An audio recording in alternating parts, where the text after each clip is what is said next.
Dice en Marcos capítulo 9, versículo 33. Y llegó a Capernaum. Y cuando estuvo en casa, les preguntó: ¿qué disputabais entre vosotros en el camino? Mas ellos callaron, porque en el camino habían disputado entre sí quién había de ser el mayor. Esta discusión había estado ocurriendo entre los apóstoles durante el viaje del monte Hermón a Capernaum. Mateo escribió que los apóstoles vinieron a Jesús con la pregunta. Dice Mateo 18:1, los discípulos vinieron a Jesús diciendo: ¿quién es mayor en el reino de los cielos? Eso fue lo que le preguntaron al Señor. Esto nos permite ver claramente lo lejos que estaban los discípulos de comprender el verdadero significado del mesiasgo de Jesús. Él les había dicho repetidas veces lo que le esperaba en Jerusalén.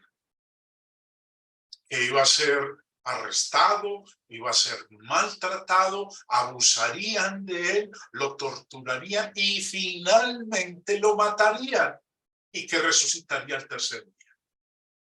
Eso les había estado diciendo repetidas veces. Pero ellos estaban todavía pensando en su reino en términos terrenales. Ahora, como vemos aquí, que la idea, el pensamiento que ellos tienen de un reino terrenal hacía que pensaran en sí mismos como los ministros principales de ese reino. Porque le hicieron la pregunta al Señor: ¿quién es el mayor en el reino de los cielos? Y desde que habían salido de Cesarea de Filipos, en el monte donde el Señor se transfiguró, en todo el trayecto recorriendo Galilea hasta llegar a Capernaum, se la pasaron discutiendo por el camino quién sería mayor en el reino que el Señor iba a establecer muy pronto en la tierra, un reino terrenal.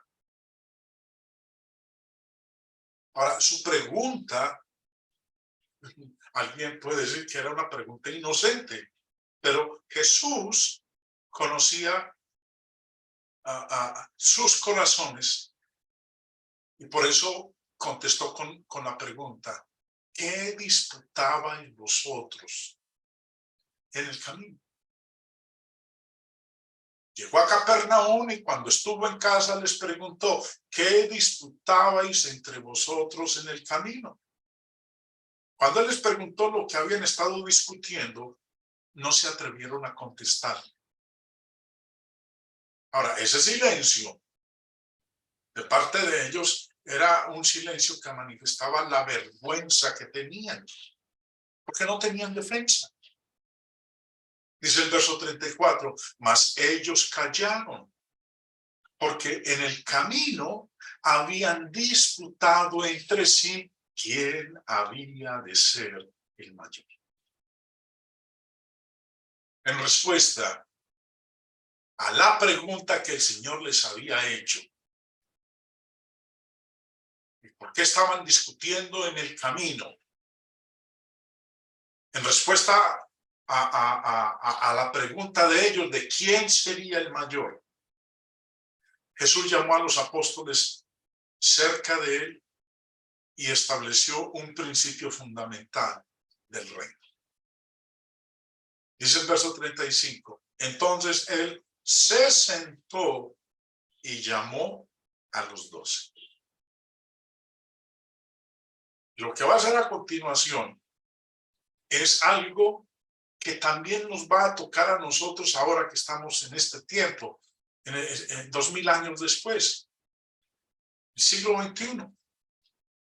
El Señor los llama, se sienta Y es bastante interesante la manera como lo hace. Nos dice el señor Barclay en su comentario, cuando un rabino tenía intención de enseñar como tal a sus discípulos, cuando estaba realmente haciendo un pronunciamiento, se sentaba. Ese es el origen de la expresión latina ex cátedra, sentarse. Jesús adoptó deliberadamente la postura de un rabino que enseñara a sus discípulos con autoridad. Se sentó a dar ex cátedra a sus 12 apóstoles. Y nos dice a nosotros a continuación lo siguiente. Y les dijo, si alguno quiere ser el primero, será el postrero de todos, el servidor de todos. ¿Ustedes quieren ser grandes en el reino de Dios? Bueno, si alguien quiere ser el primero, será el último de todos y el servidor de todos. Porque el más pequeño entre todos vosotros, ese es el más grande.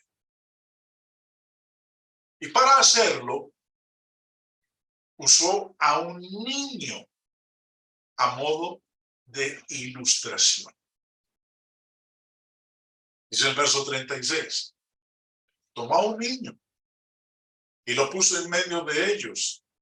Y tomándole en sus brazos, les dijo, el que reciba en mi nombre a un niño como este, me recibe a mí. Y el que a mí me recibe, no me recibe a mí, sino al que me envió. Tomando al niño en sus brazos, Jesús proclamó a uno tan pequeño como el más grande.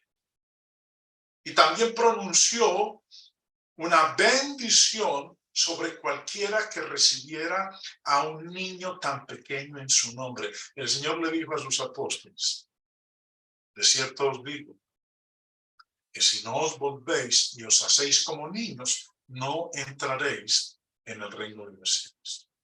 Así que cualquiera que se humille como este niño, ese es el mayor en el reino de los cielos. ¿Para qué quiso decirles con estas palabras? Les está diciendo a ellos que están pensando que cuando el reino, ese reino que esperaban, que el Mesías que venía como un gran guerrero con su ejército a liberarlos de la opresión de la nación extranjera, que en este momento era Roma, el Señor les dice que debían apartarse de las ambiciones pecaminosas y dirigirse hacia la verdadera grandeza que proviene del servicio y que se caracteriza por las cualidades más admirables de un niño pequeño. Uno ve los niños y uno ve la inocencia de ellos. Un niño puede tener una discusión o una pelea con otro niño, pero a los minutos nuevamente están jugando como si no hubiera pasado absolutamente nada. Los niños poseen las cualidades de la confianza. Los niños son enseñables y quieren complacer. Este es el tipo de cualidades tan necesarias para la grandeza en el reino de Dios. Ser humilde. Por eso dice el verso en Mateo 18:4, cualquiera que se humille como este niño. Debemos ser así, humildes. No debemos ser vanagloriosos, no debemos ser orgullosos, no debemos ser caprichosos, sino como los niños, su sencillez, su humildad, su ternura. El amor que muestran, que es un amor puro, real. Un niño no es hipócrita, un niño es sincero, un niño se deja enseñar. En eso, vuelvo y repito, es el tipo de cualidades tan necesarias para la grandeza en el reino del Señor. Él mismo lo dijo, que si queremos ser grandes, primero nosotros debemos hacernos pequeños. Debemos ser servidores para poder llegar a ser grandes. Grande no es el que manda, el que ordena. Grande no es el que atropella. Grande no es aquel que levanta la mano o grita. Grande es el que sirve, el que ayuda, el que se humilla, el que está dispuesto a ser el instrumento colaborador de los demás. Eso es lo que el Señor les está enseñando a estos apóstoles, quienes todo el trayecto, en el viaje, en el camino, desde Cesarea de Filipos hasta que llegaron a Cesarea, a las orillas del mar de Galilea, se la pasaron alegando entre ellos, discutiendo entre ellos, quién sería el mayor cuando el Mesías estableciera su reino.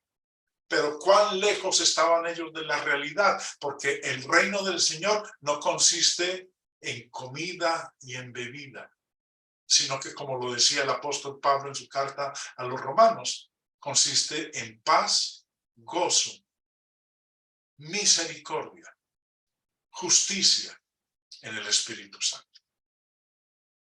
Hermanos, después de esto, de estos dos temas que acabo de presentarles, el de quién sería el más grande de los 12 y el de los cobradores del impuesto para la manutención del templo, viene otro evento que va a mostrar esa condición en la cual se encontraban los apóstoles. Como ellos eran los seguidores del maestro, pues solamente ellos eran los que podían dar a conocer el mensaje de él. Y es donde entra entonces el momento cuando le dicen al Señor que en la comisión que les había dado, por allá donde estuvieron ellos, se encontraron a un hombre que expulsaba demonios y que se lo prohibieron porque no andaba con ellos. Bueno, de eso vamos a hablar entonces en nuestra próxima lección, porque no quiero dejarlo corto en el tiempo que tengo aquí en el resto de la hora, sino que quiero presentarlo completo en una sola sesión. Por eso voy a dar por concluida la intervención de esta tarde y mañana, con todo el tiempo disponible, abordar completamente el caso de, como lo llamo yo, el exorcista no identificado. Uno que no andaba con los apóstoles.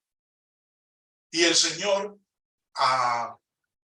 el comunicado que le dieron sus apóstoles, se lo prohibimos porque no andaba con nosotros. El Señor entonces dio una respuesta a esa actitud y a ese comportamiento de los apóstoles.